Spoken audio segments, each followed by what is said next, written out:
నమస్కారం. తెలుగు సినిమా ప్రపంచంలో 50 ఏళ్ల మైలురాయి దాటిన చదువుకున్న అమ్మాయిలు సినిమా సంగతులతో ముస్తాబైంది ఇవాల్టి మీ ETV talkies. Clap camera action.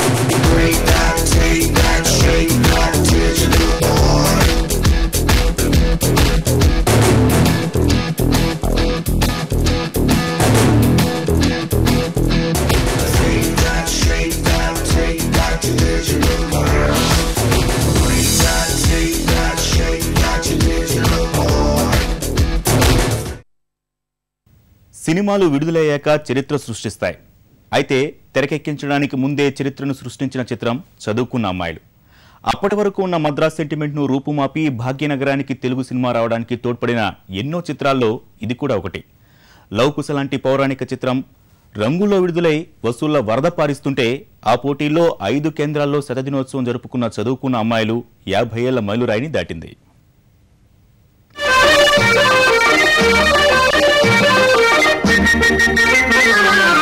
ఆడవాళ్ల కోపంలో అందమున్నది, అందులోనే అంతులేని అర్థమున్నది. మొదటి రోజు కోపం అదో రకం శాపం, కోను కోను కలుగుతుంది భలే విరహ తాపం. బ్రహ్మచారి లేత మనసు పైకి తేలదు, తన మాటలందు చేతలందు పొత్తు కుదరదు. పడుతువాడి మిడిసి పాటు పైన పటారం, ఒక గడుసు పిల్ల కదరగానే లోనలు తారం. వదలాడి తీపి తిట్టు తొలి వలపు తేనె పట్టు, ఆ తేనె కోరి చెంత చేర కడామడ పుట్టు. బ్రహ్మచారి లేత మనసు పైకి తేలదు, తన మాటలందు చేతలందు పొత్తు కుదరదు.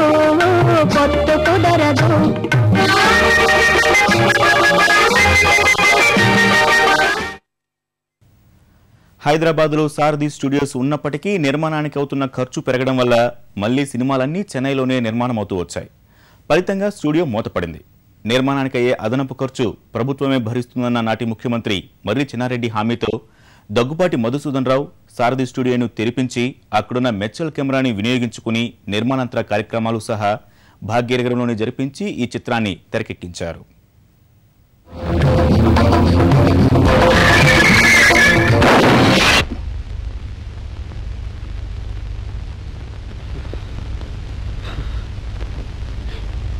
మిస్టర్, మోటార్ బైక్ తోలడం మనకిదే మొదటిసారి అనుకుంటాను. అందుకే మొహానికి ఎల్బోర్డ్ తగిలించుకుని బయలుదేరాం.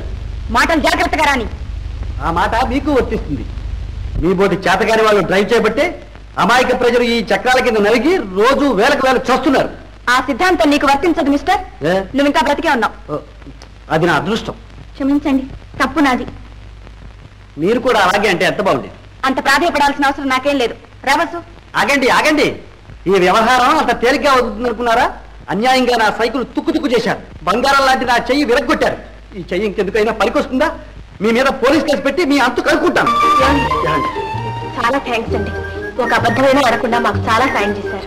బ్రహ్మరుద్రాదులు సైతం నాతో చచ్చిన సత్యమే తప్ప అసత్యం పలికించలేదు.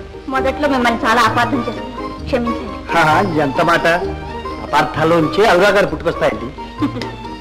మా ఇంటికి వెళ్తారండి, అందరం కలిసి కాఫీ తీసుకుందాం. మరోసారి వస్తానండి. అలా కాదు, మీరు వస్తేనే తప్ప మమ్మల్ని క్షమించినట్టుగా భావించం. ఓ సరే, పదండి. నేను వస్తా సుజా. మీరు రారా? ఈ సాయంత్రం మా ఊరు వెళ్తున్నానండి. పర్వాలేదులే వసు, రేపు ఉదయం వెళ్తున్నాను. లే సుజా, తాతయ్య నా కోసం ఎదురు చూస్తుంటారు. భలేవారండి మీరు. మేము ఉండిపోమంటుంటే మీరు వెళ్ళిపోతారంటున్నారా? ఏం బాలేదు. మీరు మర్యాదగా ఉండిపోండి, సరేనా? సరే రండి. ప్రముఖ రచయిత్రి శ్రీదేవి రచించిన కాలాతీత వ్యక్తుల నవల మూలంతో ఆవిడే చదువుకున్న అమ్మాయిలు సినిమా కథ రాశారు. అక్కినేని నాగేశ్వరరావు కథానాయకుడిగా నటించిన ఈ సినిమాలో సావిత్రి, కృష్ణకుమారి కథానాయికలు. శోభన్ బాబు మరో కథానాయకుడిగా నటించారు. గుమ్మడి, సూర్యకాంతం, పద్మనాభం, రేలంగి, ఈవి సరోజ లాంటి తారాగణం కీలక పాత్రల్లో కనిపించారు. ఆదుర్తి సుబ్బారావు దర్శకత్వ ప్రతిభకు చదువుకున్న అమ్మాయిలు చక్కని ఉదాహరణగా నిలిచింది. వచ్చావా? నువ్వు రావేమోని అనుకున్నాను. అదేమిటి ఇంత స్నేహితులు? నీకు పెళ్లి నిశ్చయం అవుతుంటే రాకుండా ఉంటుందా? రాకూడదనేగా ప్రయత్నించింది. ఎలాగైతేని తన ప్రేమ ముందు మా స్నేహమే ఎక్కువని మనసులో ఉన్న బాధంతా మింకునొచ్చింది. చాలా సంతోషం. వెళ్ళి కూర్చో వసంత.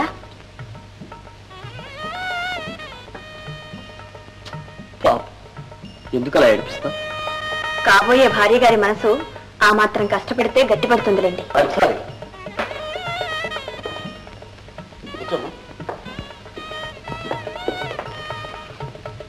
మా అమ్మాయి సుజాత. అమ్మాయి అలా తల ఉంచుకుంటావా అమ్మా? ఫోటో చూసావుగా, మనిషి చూడు.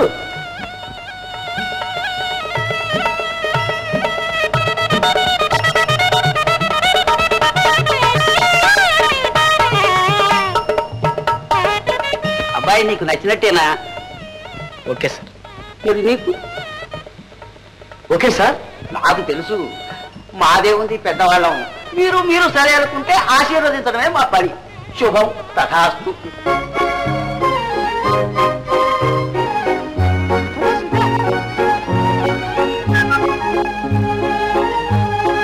కంగ్రాచులేషన్స్.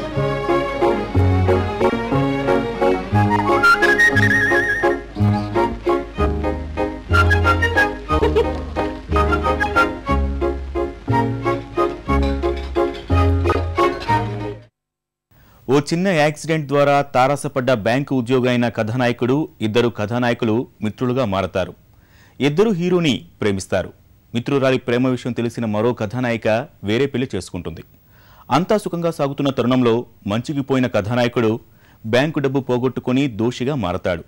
పోలీసు అధికారిని పెళ్లి చేసుకున్న కథానాయిక కల్పించుకోవడం వల్ల కథ సుఖాంతమవుతుంది.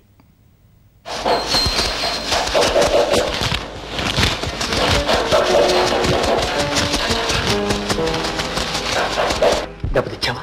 సైకిల్ అమ్మేశాను. డబ్బు తీసుకోవడానికి 4 గంటలకు రమ్మన్నారు. 4 గంటలకా? వసంత మళ్ళీ ఫోన్ చేసింది. వెంకటరంగయ్య గారికి చాలా ప్రమాదంగా ఉందట. ప్రమాదంగా ఉందా? బ్యాంక్ డబ్బా? అవతల మనిషి సాగుబతుకుల్లో ఉంటే కావలసిన వాళ్ళని చూస్తూ ఊరుకుంటామా?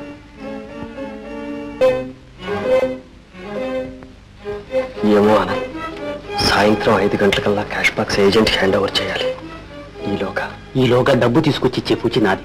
విజయవాడ ఎగ్జిబిషన్ లో మా స్టాల్ ఓపెన్ చేశారు. చేతుగారుగా నన్ను వేశారు. ఊరుగారి ఊర్లో 10 రోజులు ఉండాలి ఒంటరిగా. నీ దయే ఉండాలి గాని దేనుడు లేడు. ఒంటరిగా ఏం కర్మం, జంటగానే వెళదాం.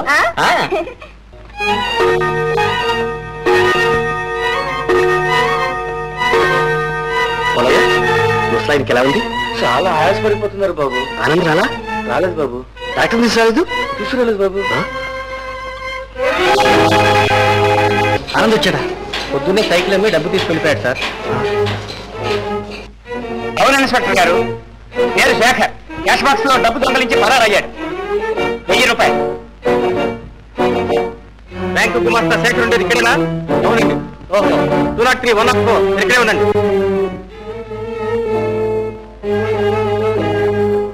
ఏం కావాలైనా? సుజాత ఉందండి? లేదు, వాళ్ళ ఆయనతో కలిసి క్యాంప్కి వెళ్ళింది. రచన విషయంలోనూ చదువుకున్న అమ్మాయిలు ఎన్నో విశేషాలకు వేదికైంది.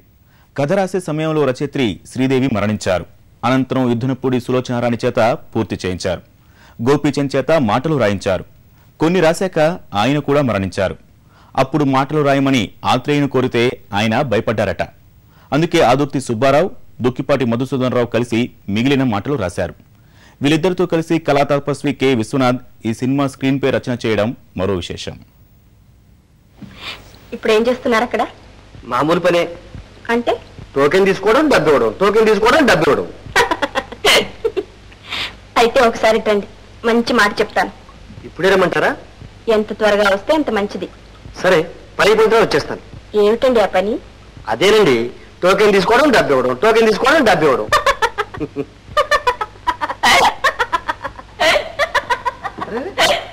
అయ్యో అయ్యో, ఎందుకు అలా నవ్వుతారు? మీరు అన్నమాట జ్ఞాపకం వచ్చి. ఏమిటి? అదే, టోకెన్ తీసుకోవడం, డబ్బు ఇవ్వడం, టోకెన్ తీసుకోవడం. తాంబూలం వేసుకోండి తాతయ్య. మనవరాళ్ళిద్దరూ కూడబలుకునే ఈ నాటకం ఆడుతున్నారన్నమాట. అదేమిటి తాతయ్య? లేకపోతే ఏమిటమ్మా, తాతయ్య ఎలాగో ఒక్కళ్ళు నవ్వలేడని కదా మీరు పెంట పెంచేసింది. అయినా నాకు ఈ వయసులో తాంబూలం ఏమిటమ్మా. అప్పడాలు ఒడియాలే నవలేనని మీ అమ్మ ఎగతాళి చేస్తూ ఉంటుంది నన్ను. తాతయ్య ఈసారి వచ్చేటప్పుడు అమ్మమ్మను కూడా తప్పకుండా తీసుకురావాలి. ఎలాగూ వసంతం నీతో అట్టు పెట్టుకున్నాం, నన్ను అమ్మమ్మను కూడా పెంచుకోరాదమ్మా, అందరం ఇక్కడే పడి ఉంటాం. ఇంత చీకట్లోనూ తారలు వెలుగుతూనే ఉంది. అవి మన ఆశల్లాంటివి. దారి కనిపించకపోయినా అలా దూరం నుంచి ఊరిస్తూనే ఉంటాయి. ఎందుకు వసంత ఇంత నిస్పృహ? ఇప్పుడు ఏమైంది? ఇప్పుడు కాదు, నేను ఈ ప్రపంచంలోకి రావటమే నిస్పృహ నిరాశంతో వచ్చాను. కాకుంటే కళ్ళు తెరిచి తెరవక ముందే కన్నవాడిని పోగొట్టుకుంటాను. వసంత, చివరికి నాడు నన్ను పెంచి పెద్ద చేసి నన్ను ఒక మనిషిగా తీర్చాలని ఆశపడే తాతయ్యను కూడా. ఏమిటండి ఆలోచిస్తున్నారు? అబ్బాయి ఏం లేదు, నీలో ఈ హఠాత్తుగా వచ్చిన మార్పు కారణం ఏమిటా అని ఆలోచిస్తున్నాను. మార్పే ఉందండి. నాకు మాత్రం ఆ పట్నంలో దానిలా ఉండాలని ఉండదు. చిచ్చి, ఎవరిది? అదే పట్నంలో ఉన్న మీ ప్రియురాలు. చిచ్చి, నీ జన్మ తగలయ్యా. నువ్వు మారో అనుకుంటే మళ్ళీ మొదలుతావు. ఏ ఉన్నమాట కాబట్టి మీకెందుకు అతవనుకు? నోర్మై, ప్రపంచంలో ఎన్నో కనిపెట్టారు కానీ ఒక్క మీద నీలాడు దాని నోటికి తాళం వేయడం కనపట్లేదు. నా నోటికి తాళం ఎందుకు? పట్నంలో పెద్ద తాళకప్ప చేసుకుని మీ నోటికే వేయించుకోండి. నువ్వు చదువుకున్న అమ్మాయిలు సినిమాకు సాలూరి రాజేశ్వరరావు అద్భుతమైన స్వరాలు అందించారు. సినారే, దాసరథి, ఆరుద్ర, కొసరాజు లాంటి దిగ్గజాలు సాహిత్యాన్ని సమకూర్చారు. వినిపించని రాగాలే ఆడవాళ్ల కోపంలో అందమున్నది, కిలకిల నవ్వులు చిలికినా, ఏముండోయ్ నిద్ర లేవండోయ్, ఒకటే హృదయం కోసం ఇరువురు పోటీ, ఇలా ప్రతి పాట సంగీతం పరంగా చిత్రీకరణ పరంగా మంచి విజయాన్ని అందుకున్నాయి.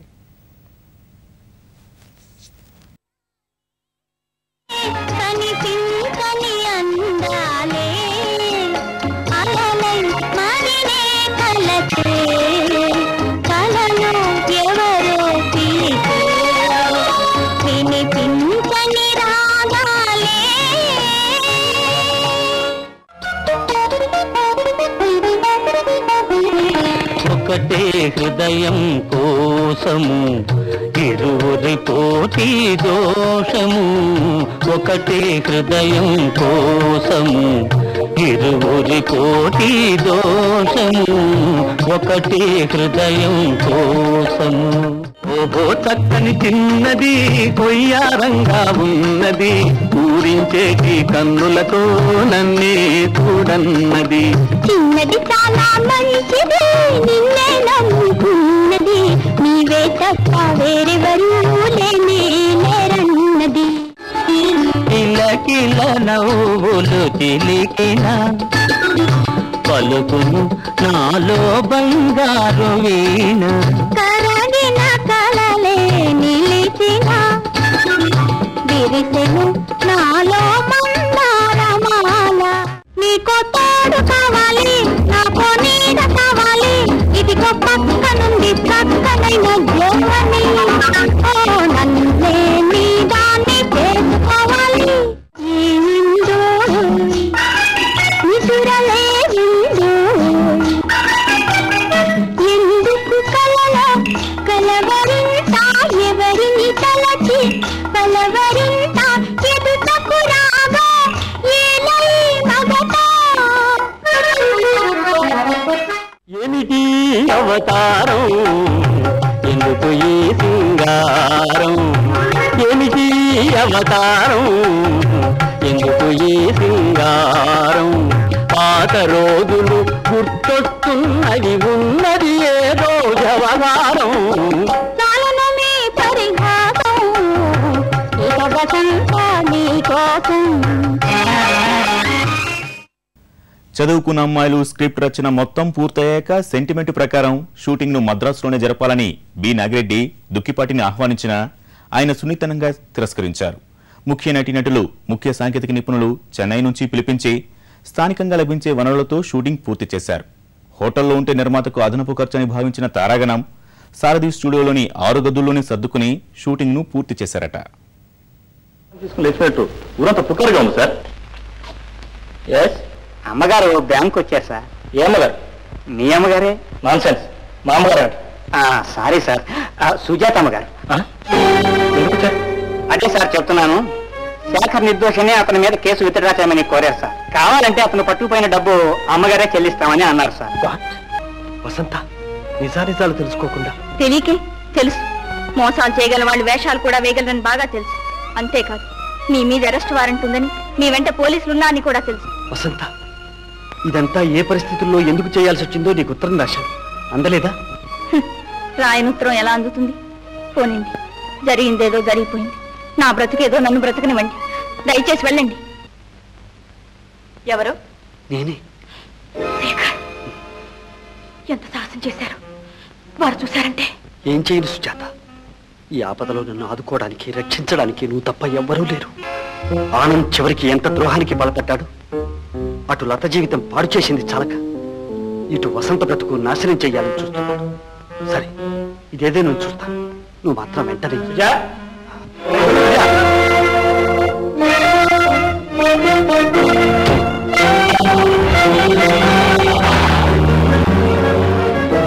ఎవరది?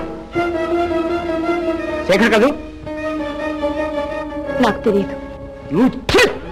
నా కళ్ళతో నాటకం ఆడతావా? చదువుకున్న అమ్మాయిలు సినిమాలో రచయిత దాశరథి నటించడం మరో విశేషం. ఇలా విశేషాలే కాదు, ఈ సినిమా కొన్ని విమర్శలు ఎదుర్కోవాల్సి వచ్చింది. మెడికల్ రిప్రజెంటేటివ్గా నటించిన పద్మనాభంపై కోపంతో ఈవి సరోజ చెప్పు విరిసిన సన్నివేశం తమ వృత్తిని కించపరిచిందని అప్పట్లో వారు కోర్టులో కేసు వేయడం, దాన్ని కోర్టు కొట్టివేయడం కూడా జరిగింది. ఈ సినిమాలో మన హాస్యనాభుడు నవ్వులతో పాటు విలనిజం పండించడం విశేషం. ఏం వస్తున్నావు? మేము ఇక్కడ చస్తున్నావు రా తండ్రి. వారికేం రా, జలసగా పాడుకుంటూ జలక్రీడలు ఆడుతున్నాడు. జలక్రీడలు రథవ పాట వీడును. బాబా, ఏమిట్రా మీ గోళ? ఒరే, ఈ లాడ్జికి అంతా కలిపి ఒక బాత్రూమ్ కదా, నువ్వు లోపల పాడుకుంటూ కూర్చున్నా మాకు గత్యం కావాలరా? ఒరే, నాకే సంగీతం మీద మోజుండి పాడుతున్నా అనుకున్నారా? ఈ గదికి తలుపుంది గానీ లోపల గడియలేదు. నీ బోటి వాడు గబ్బుకుని తోచుకురాకుండా నేను అనేవాడిని లోపల ఉన్నానని తెలియజేయడానికి పాడుతున్నాను రా. మీరు నా మాట నమ్మాలి. ఇదిగో అబ్బాయిలు, నాకు పాట రాదు, మీరు తలుపు తీయద్దు. తీశారో మీ కర్మ. ఆ రిక్షాతో కూడా అబ్బాయి.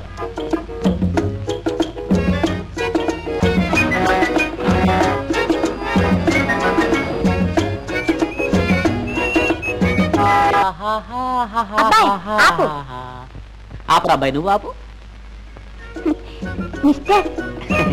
పిలిచారా? మీ పేరు? D Anand, medical representative. Oh, thank you.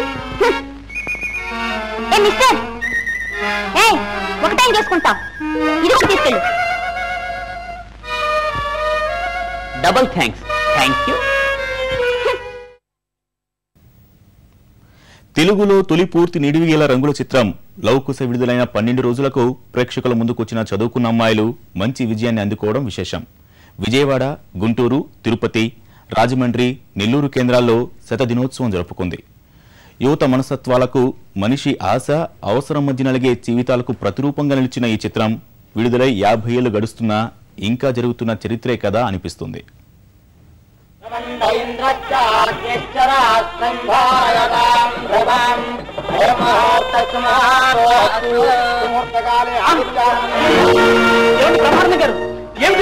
మర్యాదగా కూర్చోండి, తాళి కడుదురుగా. నేనెందుకు కూర్చోవాలి? నాన్సెన్స్. అసలు ఈ అమ్మాయి ఎవరు? నేనెందుకు పెళ్లి చేసుకోవాలి? అయ్యా ఆనంద్ గారు, ఏమన్నారు? ఇలా నా ముఖం చూసానండి. నేనెవర్నా? నేను లతను. ఏ పేరు విన్నట్టే లేదా?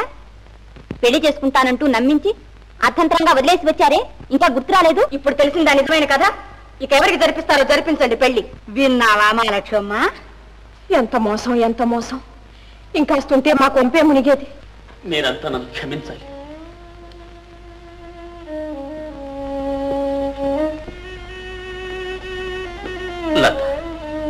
వెళ్ళిరండి, మనస్సు మార్చుకుని మంచితనం పెంచుకురండి.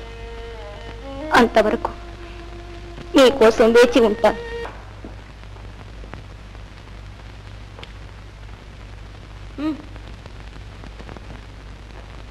ఆగండి ఆగండి, అప్పుడే పెళ్లి చేసేస్తున్నారు. అదేమిటండి, మీరు రాకుండా పెళ్లి ఎలా జరుగుతుందండి? అమ్మయ్యా, స్వర్గలోకం నుంచి నా మిత్రులు వెంకటరంగ గారు చూస్తూనే ఉన్నారు. ఆయన కోరిక ప్రకారం అమ్మాయి చదువు పూర్తి కావాలి, ఆ తర్వాత పెళ్లి కావాలి. అంతవరకు అమ్మాయి మీ ఇంట్లో ఉంటుంది, అబ్బాయి మా బ్రహ్మచారి నిలంలో ఉంటాడు. నాకు తెలుసు మీరు అలా అంటారని, అలాగే చేద్దాం. ఏమండి శేఖర్ గారు, విన్నారా? విన్నాం గాని మీ ఫ్రెండ్ కాస్త శ్రద్ధగా చదివించి పాస్ అయ్యేట్టు చూడు.